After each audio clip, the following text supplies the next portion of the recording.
अस्सलाम वालेकुम।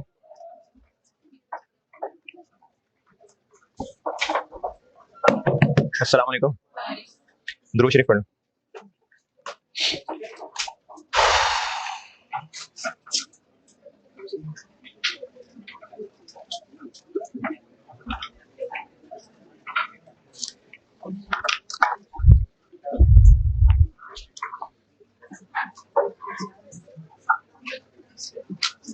Disclosures, extracts of income statement, extracts of SOFP की प्रैक्टिस की थी। एक थ्योरेटिकली डिस्कस सब वही, लेकिन बस अंग्रेजी लिखने वाला एक सवाल होमवर्क कर दें। कर्व लिमिटेड के नाम से होगा एक स्प्रिंग 21। Curve limited. मैं आपको ना आज सारे फॉर्मेट्स बता रहा हूं, उसके बोर्ड पे लिख के दे रहा हूं, और कल एक सवाल करा के फिर इंशाल्लाह कल अगला चैप्टर शुरू कर दूंगा। एक सवाल करूंगा बोर्ड पे, एक सवाल होमवर्क दे दूंगा। इस तरह से ये नोट्स की प्रैक्टिस। एक सवाल कह रहा हूं मल्टीपल आईएस का, कंबाइंड यानी कर्व लिमिटेड के नाम से होगा, CORV शायद, स्प्रिंग 21, पेज 272 पे। उसी तरह आसान सा मल्टीपल, बस छोटे छोटे सवालों को मिला के एक बड़ा सवाल बना देते हैं।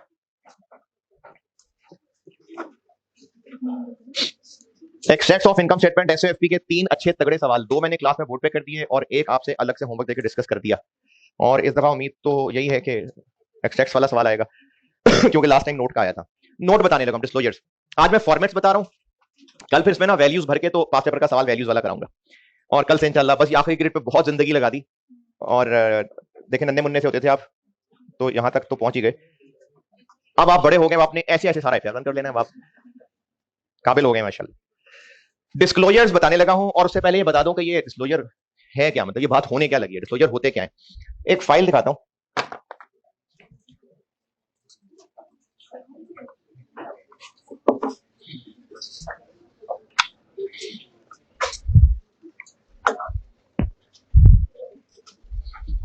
डिस्क्लोजर की करा रहा हूं प्रैक्टिस, नोट्स की, नोट कहलाता है जो मशहूर। तो उससे पहले मैं बेटा आपको एक फाइल दिखा दूं, जरा बता दूं कि ये डिस्क्लोजर की कहानी है क्या, ये चक्कर क्या है।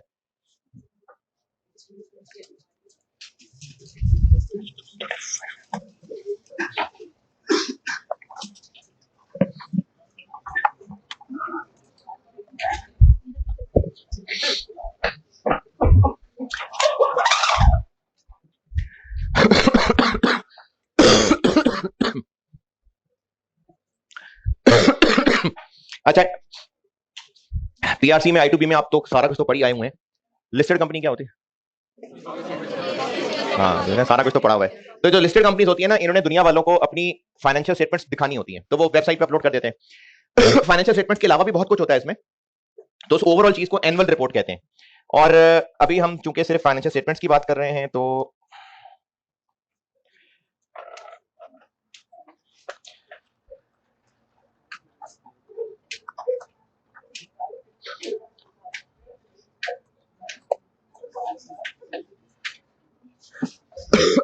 फाइनेंशियल स्टेटमेंट 5 स्टेटमेंट हैं जो आपने बचपन में रट्टा लगाया होगा। Statement of financial position, statement of comprehensive income, statement of changes in equity, statement of cash flows और नोट्स। अब ये होते क्या है, ये आपको ये सारी पिक्चर इसलिए दिखा रहा हूं कि जब मैं कोई वर्ड यूज कर रहा हूँ तो आपके वो हवाई चीज ना हो कि पिक्चर हो कि हाँ नोट्स होते हैं, वाकई सर हवाई बातें नहीं कर रहे होते हैं कुछ। तो SOFP, statement of financial position, statement of comprehensive income, statement of changes in equity, statement of cash flows और नोट्स, ये 5 मिला के फाइनेंशियल स्टेटमेंट्स बनती हैं। अब इनमें से ये जो आपको सामने शो दिखा रहा हूं, को 3-4 चीजें हैं बस जो मैं चाहता हूं कि आप रिटेन कर लें। पहली बात कि जिस साल की फाइनेंशियल स्टेटमेंट्स होती हैं, जब मैं कभी, वैसे तो रेशियोज पढ़ाते हुए भी जिक्र किया था, जब मैं कभी जिक्र करूं कंपैरेटिव फिगर्स का, तो आपके जहन में आपके बाद एक पिक्चर छप जाए कि जिस साल की फाइनेंशियल स्टेटमेंट्स हैं वो कॉलम तो होता ही है, साथ पिछले साल का, अगले साल का नहीं, पिछले साल का एक कंपैरिजन के लिए कॉलम होता है। इसको कंपैरेटिव इंफॉर्मेशन या कंपैरेटिव फिगर्स कहते हैं। एक बात ये याद रख लेना आइंदा। दूसरी बात, ये जो एसओएफपी, इसको रोकना, पॉज करना।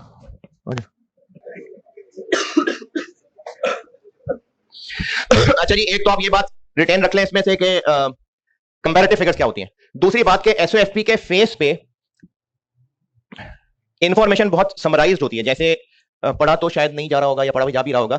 नॉन करंट एसेट्स में प्रॉपर्टी प्लांट एंड इक्विपमेंट लिखा हुआ, लैंड बिल्डिंग मशीन नहीं लिखा हुआ, प्रॉपर्टी प्लांट एंड इक्विपमेंट लिखा हुआ है। अब इस प्रॉपर्टी प्लांट इक्विपमेंट की तफसील भी तो दुनिया वालों को बतानी है, तो वो तफसील के लिए फिर नोट्स होते हैं। और जिनकी ये स्टेटमेंट है केटीएमएल, उन्होंने दुनिया वालों को बताया कि हमने नोट नंबर 15 बनाया हुआ है, वहां जाकर इसकी तफसील देख लेना। इन्वेस्टमेंट प्रॉपर्टी है, इसके बारे में कुछ जानना है तो नोट नंबर 16 में देख लेना। तो एसओएफपी एसओसीआई के फेस पे समराइज्ड इंफॉर्मेशन होती है और उनकी डिटेल्स नोट्स में होती है। दूसरी बात ये याद रख ले।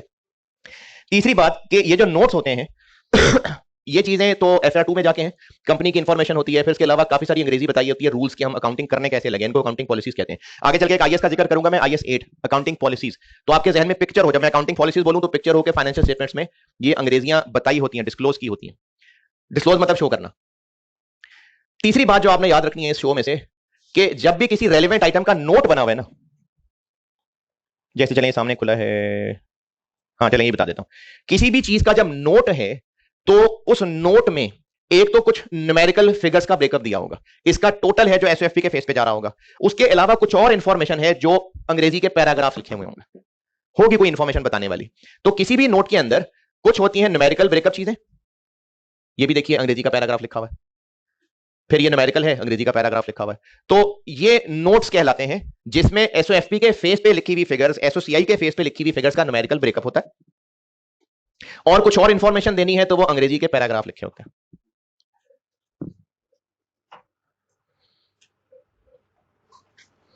तो जब मैं आपको कई जिक्र कर रहा हूं कि फलानी चीज, बल्कि अभी कर रहा हूं कि फलानी चीज का अंग्रेजी में पैराग्राफ आना है, तो आपको पता हो कि वो अंग्रेजी पैराग्राफ क्या बात हो रही थी।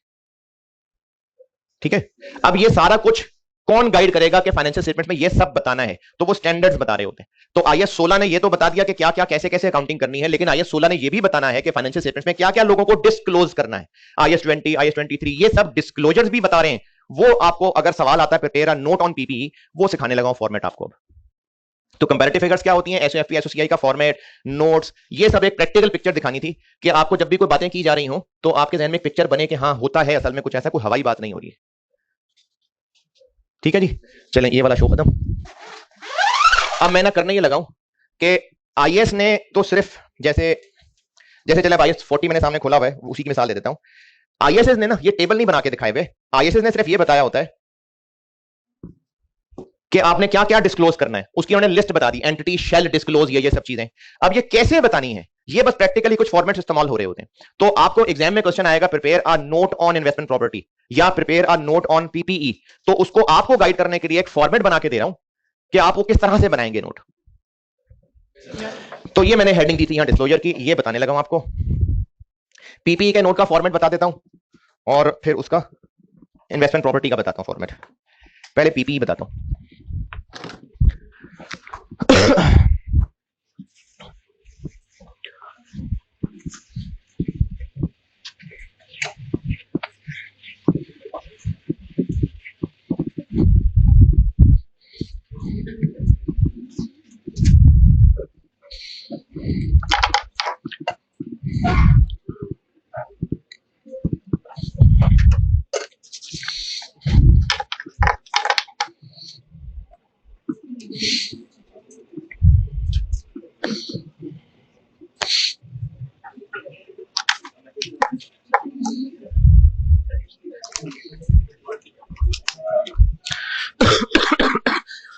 अगर आपसे सवाल में पीपीई प्रॉपर्टी प्लांट इक्विपमेंट का नोट टेस्ट हुआ तो एक मुनासिब सा फॉर्मेट बता रहा हूं, बस ये फॉलो कर लीजिएगा।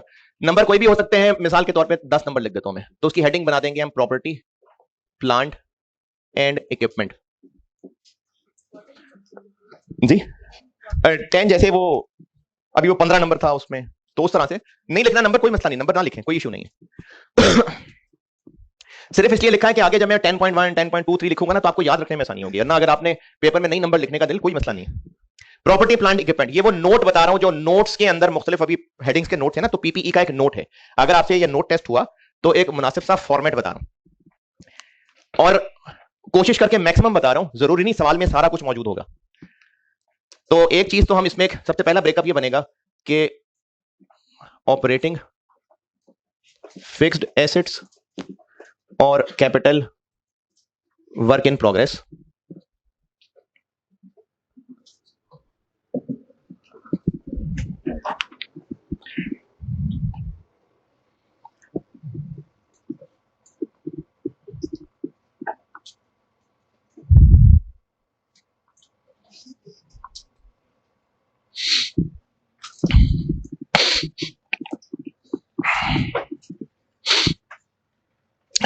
ये फिगर कैसे बनेगी ये भी बताता हूं, 10.1 और 10.2।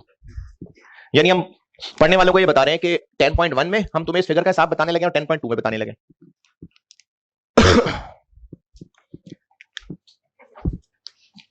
10.1 ऑपरेटिंग, अब ये सब इसी के आगे सब तफसील चल रही है। ऑपरेटिंग फिक्स्ड एसेट्स, अभी रश ना मचे इसलिए मैं आपको ना अभी बीच में फॉर्मेट यहां फिट करने की बजाय सिर्फ ये कह रहा हूं कि एसेट स्केड्यूल का एक भरपूर फॉर्मेट बताऊंगा, वो इसमें फिट हुआ करेगा। यहां पर एसेट स्केड्यूल बना करेगा।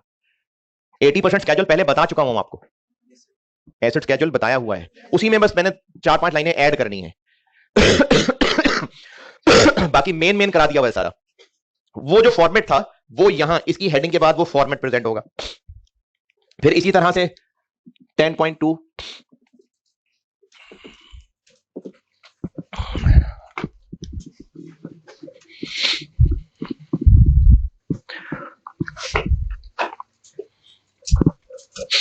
अच्छा, रिकॉर्डिंग वाले को जो क्लास छोटी लग रही है ना, बस वो कुछ ऑफ कैमरा कुछ बातें डिस्कस हो रही थी, प्रॉब्लम्स, तो इस वजह से क्लास छोटी लगेगी आपको।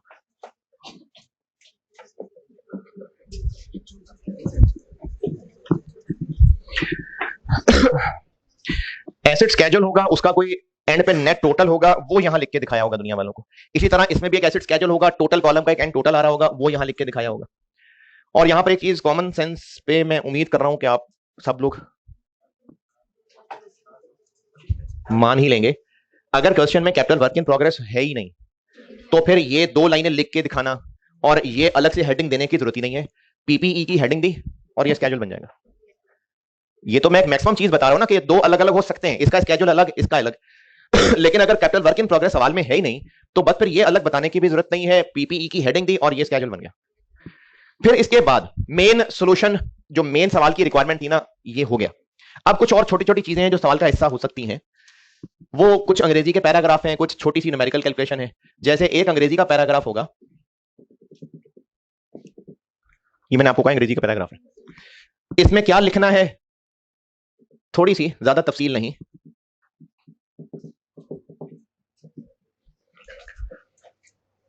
जो भी आखिरी बार रीवैल्यूएशन हुई थी उसकी अंग्रेजी बतानी है, जो आपको सवाल में बताई होगी। मिसाल के तौर पे उसकी डेट, वैल्यूअर कौन था, नेम ऑफ वैल्यूअर,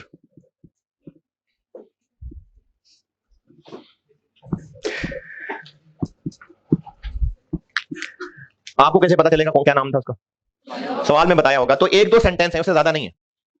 यानी हमने एक लाइन लिखी होगी कि buildings were valued bye Messrs ABC limited on 30 जून 22, बस ये 2 लाइनें आ रही होंगी। तो एक ये अंग्रेजी बतानी है।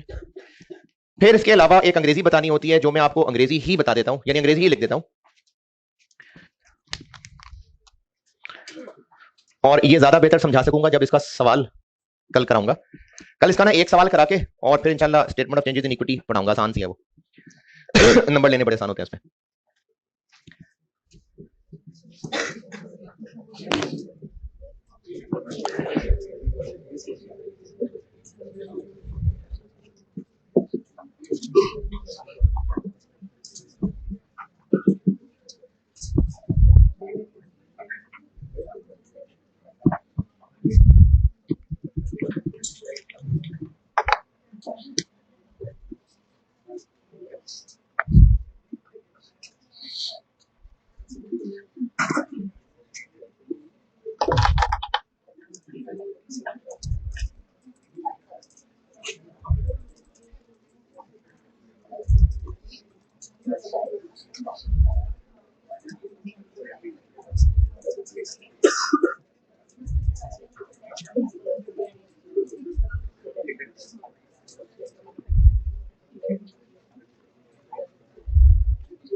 अच्छा, इस लाइन का मतलब, मैंने ना मिसाल लिखी है बिल्डिंग की।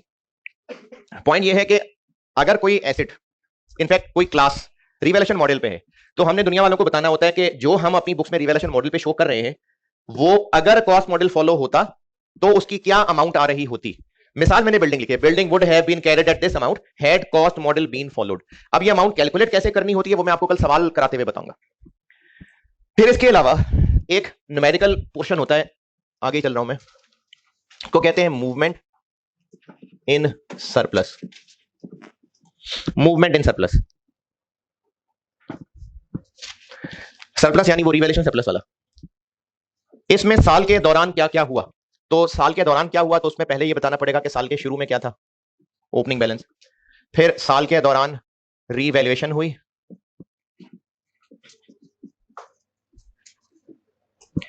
फिर साल के दौरान क्या कुछ ट्रांसफर हुआ,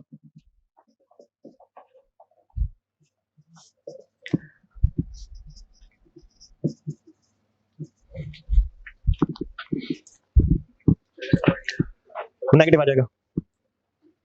ये मूवमेंट इन सरप्लस है।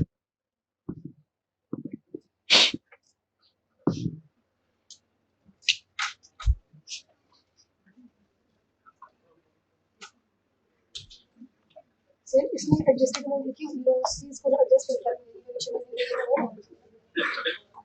जी, जो सरप्लस में डेबिट क्रेडिट होना है, सरप्लस। हम मूवमेंट इन सरप्लस बता रहे हैं ना, तो जो सरप्लस में डेबिट या क्रेडिट। अगर इसमें IAS 20 भी सवाल में मिक्स हो गया तो उसके लिए भी एक अंग्रेजी का पैराग्राफ छाप देंगे, और उस अंग्रेजी के पैराग्राफ में अंग्रेजी बतानी होगी, यानी बस बिल्कुल थोड़ी सी इस्लाम दुआ, एक दो सेंटेंस इनफ है।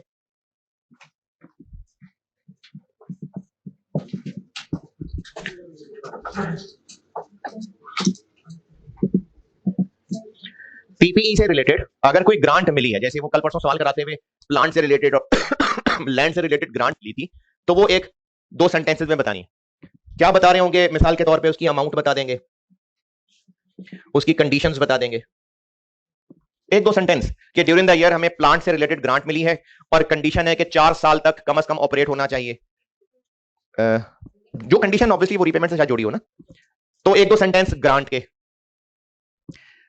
फिर अगर सवाल में IAS 23 भी मिक्स हो गया, यानी प्लांट की कॉस्ट निकालने के लिए IAS 23 भी आ गया, तो उसका भी एक दो सेंटेंस वाला पैराग्राफ छापना है। बल्कि वो चूंकि दो ही सेंटेंस है तो मैं अंग्रेजी ही लिख देता हूं। बोरोइंग कॉस्ट अमाउंटिंग टू, ये अंग्रेजी लिख देता हूं, रुपीज इतनी was capitalized during the year। अगर IAS 23 भी मिक्स हो गया सवाल में, तो फिर हमें इसके बारे में भी एक पैराग्राफ ही लिखना है। ड्यूरिंग द ईयर इतनी अमाउंट कैपिटलाइज हुई है, वो जो हम वर्किंग में कैलकुलेट कर रहे होते थे, यहां बस अंग्रेजी में लिख के बताना है। अगर स्पेसिफिक बोरिंग थी तो बस ये एक सेंटेंस है, लेकिन अगर जनरल बोरिंग है तो एक और सेंटेंस भी इसमें ऐड हो जाता है, कैपिटलाइजेशन रेट ऑफ कितने percent was used. Capitalisation rate बताना पड़ेगा।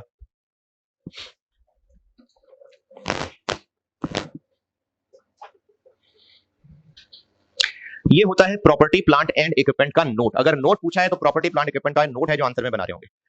और अब ये नोट कंप्लीट करके अब मैं आपको वो भरा हुआ एसेट स्केड्यूल का फॉर्मेट बता के दे रहा हूं, जिसमें सब डाल देता हूं मैं। अब पहले ये पूरा नहीं पढ़ा था क्योंकि तब रिवैल्यूएशन पढ़ाने से पहले एसेट स्केड्यूल बताया था, तो अब मैं आपको ना ये एसेट स्केड्यूल का फॉर्मेट बता देता हूं।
एसेट स्केड्यूल का फॉर्मेट बता रहा हूं,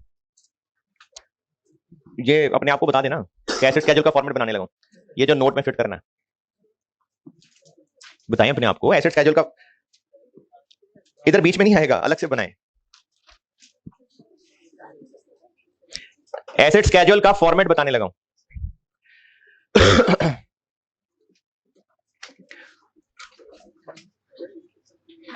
और ये मिसाल है बस। याद रखने वाली बात क्या है, कॉलम्स कौन से बनने होते हैं? कॉलम जितनी क्लासेस हैं सवाल में, ये वो कॉलम्स हैं। मैंने मिसाल में 2-3 नाम लिखे हैं, वरना ये क्लासेस होती हैं। फिर इसमें एक एसेट वाला सेक्शन होता है, ग्रॉस कैरिंग अमाउंट।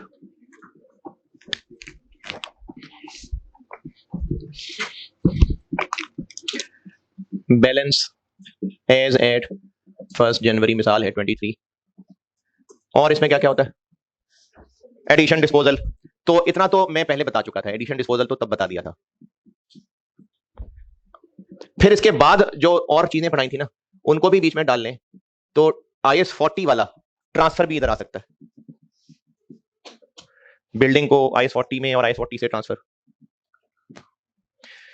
फिर रीवैल्यूएशन की एक लाइन होती एक है, लेकिन आपको सवालों में आसानी हो इसलिए हम कोई बात नहीं, 2 बना लेते हैं।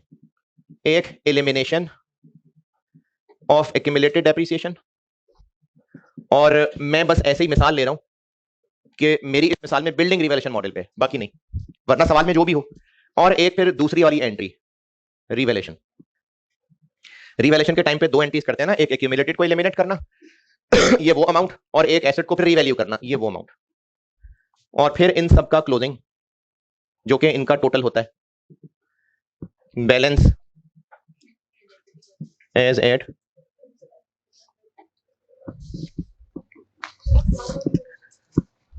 तो चलिए नेगेटिव आ जाएगा, डाउनवर्ड हुआ तो।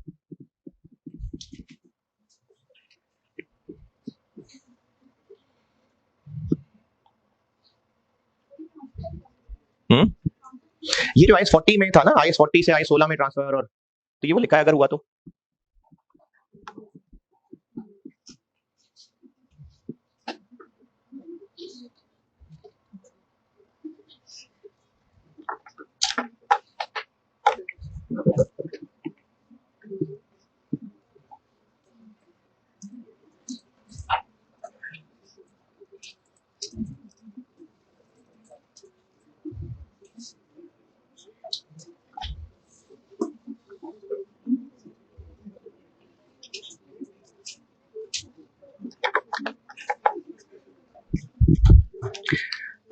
एक्यूमुलेटेड तब जब पढ़ाया था तब इसमें मैंने सिर्फ एक्यूमुलेटेड डेप्रिसिएशन लिखा था, असल में वो कंप्लीट होता है accumulated depreciation and impairment loss.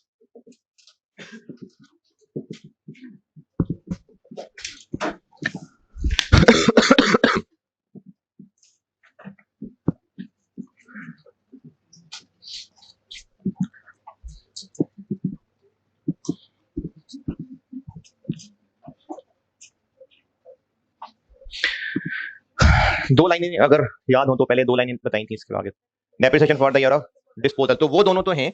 अब नई चीज ये है कि डेप्रिसिएशन फॉर द ईयर के साथ साथ impairment loss for the year भी होगा, अगर है तो। Impairment loss for the year,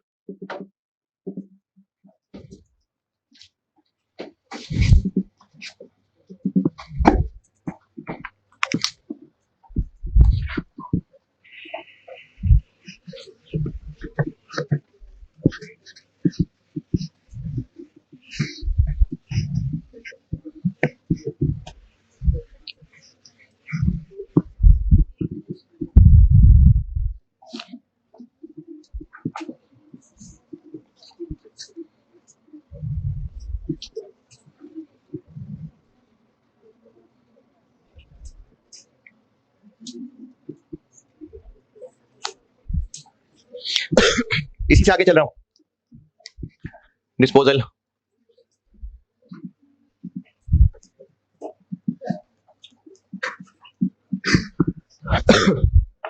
फिर रिवैल्यूएशन की एंट्री होती है एक्यूमुलेटेड डेबिट एसेट क्रेडिट, तो यहां पर भी एलिमिनेशन आएगी।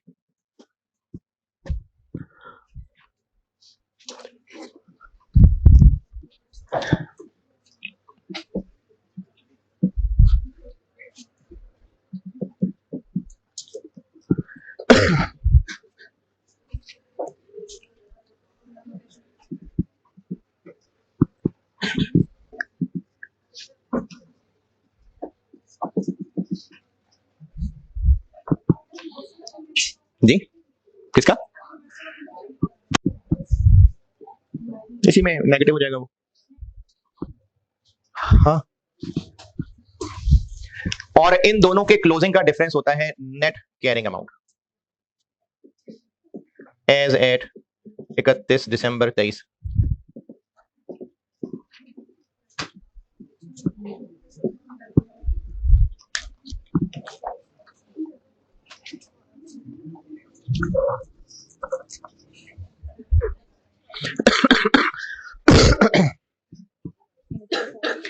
एसेट्स कैजुअल न्यूमेरिकल चीजें तो ये हैं, लेकिन 3 लाइनें और इंफॉर्मेटिव होती हैं, जिनमें एक ये बताना होता है कि डेप्रिसिएशन मेथड कौन सा है। और ये मैं मिसाल ले रहा हूं सिर्फ, ये स्ट्रेट लाइन है, मिसाल है, सवाल में जो भी बताया हो। इसको कर लेते हैं आर्स मेथड, इसको रिड्यूसिंग कर लेते हैं, मिसाल है बस। पॉइंट ये है कि जो भी डेप्रिसिएशन मेथड है जिस क्लास का, वो लिखना है। फिर एक चीज बतानी होती है कि अगर हम डेप्रिशिएट कर रहे हैं तो कोई लाइफ भी होगी, रेट भी हो सकता है।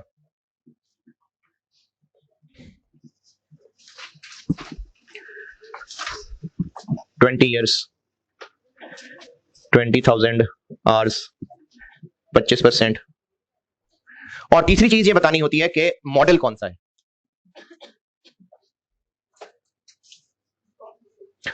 रिवैल्यूएशन मॉडल है या कॉस्ट मॉडल है।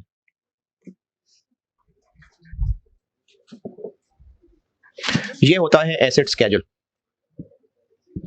तो अगर प्रॉपर्टी प्लांट इक्विपमेंट का नोट रिक्वायर्ड है अगर प्रॉपर्टी प्लांट इक्विपमेंट का नोट रिक्वायर्ड है तो ये स्केड्यूल है, और बाकी वो चीजें थी जैसे पहले बताई थी।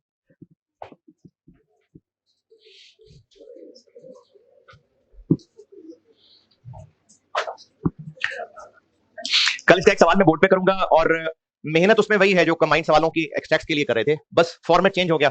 तो एक सवाल क्लास में करके फिर होमवर्क दे दूंगा। तो कल इंशाल्लाह चेंजेस इन इक्विटी भी कराता हूं। ठीक है, अल्लाह हाफिज।